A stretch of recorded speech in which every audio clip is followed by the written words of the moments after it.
বাপের বাড়িতে আজ আমার প্রথম সকাল। ব্রাশটা হাতে নিয়ে যাচ্ছি ছাদে। আগে প্রতিদিন টাইম না পেলেও না মাঝে সাঝে এসে আমার খুব পছন্দের জায়গা ছিল ছাদের এই জায়গাটায় বসে গাছপালা দেখতে দেখতে ব্রাশ করতাম। আজ অনেকগুলো মাস পর ছাদে সেই জায়গাটায় বসে বসে ব্রাশ করছিলাম।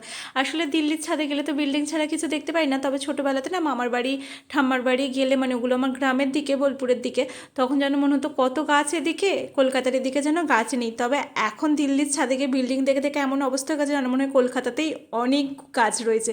বসে বসে সুন্দর করে গাছ দেখে ব্রাশ করে পুজো সেরে স্নান সেরে চলে এসেছি সোজা রান্নাঘরে, কারণ হয়েছে দাদার আবদার ছিল আজকে আমার হাতের খাবে চিকেন। এদিকে আমি চিকেনটা বসিয়ে দিয়ে চলে এসেছিলাম একটু দাদার দোকানে। তারপর দুপুরবেলাতে ভাত চিকেন এইসব খেয়ে নিয়েছিলাম। অনেক দিন পর না মায়ের হাতের রান্নাগুলো খেতেও বেশ ভালো লাগছে।